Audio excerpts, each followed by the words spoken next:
nous avons à cœur de bien défendre les couleurs de la confrérie et d'apporter des éléments positifs.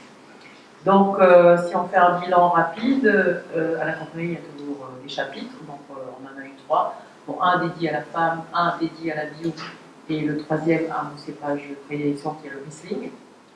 Ensuite, il y a eu donc le Major qui s'occupe donc des animations. Donc, il y a eu ces fameuses dégustations de vins issus de l'œnothèque sur des thématiques qu'il avait choisies, ainsi que des conférences. Donc, on en a eu 2.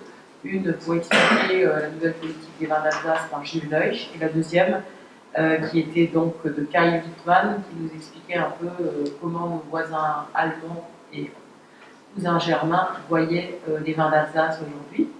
C'est très intéressant. Ensuite, il y a une première, c'est-à-dire que, vous savez, vous avez vu, le château est en réflexion, et donc le grand maître précédent, Pascal Schulz, avait monté le dossier. Moi, j'ai été serrer la main de Stéphane Bern, ainsi que de Monsieur le Président de la République et Madame, lors d'une réunion pour les 147 dossiers qui avaient été retenus pour une aide lors du loto du patrimoine. Et c'est finalement Jean-Louis qui aura la subvention qui devrait tomber d'ici peu. Non, non, rassurez-vous, elle ne tombera pas dans ma poche. Ouais, non, il tombera voilà, d'ici peu pour donc aider aux travaux de réflexion.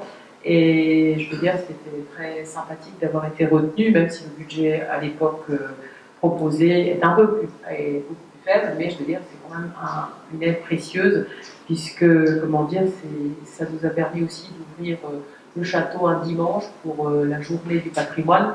Comme le château est loué tous les samedis, on ne pouvait pas le samedi, donc on a fait le dimanche.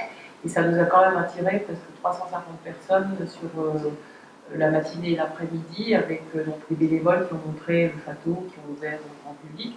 Et je pense que c'était toujours dans cette idée de faire partager la connaissance des vieilles pierres et des bonnes bouteilles qui s'y logent.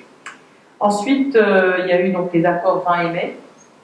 Et là, j'avoue qu'on garde dans les classiques qui existaient déjà sur le foie gras, avec un choix d'une entreprise locale, un foie gras avec un meilleur ouvrier de France également de Kaiserberg, les fromages par un maître en la matière qui est Jean-François Anthony, et pour finir, donc le quatrième élément, c'était, je retrouve les mots. Oui, le sukiyaki. Alors le sukiyaki, effectivement, a tellement plu que nous avons organisé une deuxième séance. Et j'avoue que de choisir un pays comme le Japon, que j'aime beaucoup, et une spécialité que peu de gens connaissaient, a permis notamment à une journaliste américaine de découvrir l'ouverture d'esprit et le fait que les cuisines du monde entier se marient très bien avec nos vins d'Alsace. Surtout qu'il faut dire que l'avantage des Alsaciens, c'est qu'ils sont ouverts aux cultures et qu'ils apprécient de venir pour découvrir des choses qu'ils ne connaissent pas.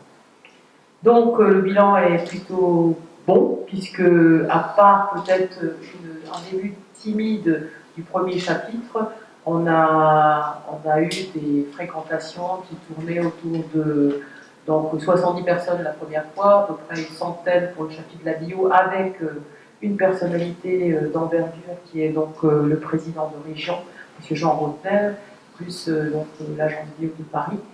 Et pour le chapitre dédié à la femme, en incluant donc les aides, on a eu aussi auprès des divines d'Alsace et la couturière Cléone. Je pense qu'on a réussi à convaincre 190 personnes qu'à la confrérie, on fasse juste des événements qui frôlent la lévitation. Et je crois que c'est important d'avoir des soirées comme ça qui nous restent en mémoire. Et puis surtout, tous les confrères, tous les anciens grands maîtres et autres membres bénévoles ont vraiment joué le jeu cette année. J'apprécie beaucoup leur aide, parce que sans toute notre... alors on va dire, on a 3500 membres dans tout le monde, mais on est quand même sur un noyau de 100 personnes qui se donnent à la confrérie régulièrement, surtout qu'on assure aussi des prestations pour des entreprises, des présentations qu'on appelle des séances solennelles, voilà, ou dégustations, Et donc, je veux dire, ça peut être que pour 10 personnes, mais c'est aussi souvent pour des séminaires qui se déroulent en Alsace, et c'est en général toujours très apprécié. Voilà, donc je sais que vous pouvez compter sur Jean-Louis qui nous apporte son expérience d'avoir été directeur du CIVA et qui est notre héros en temps normal. Et donc un héros, c'est quelqu'un qui est grandement apprécié. Merci.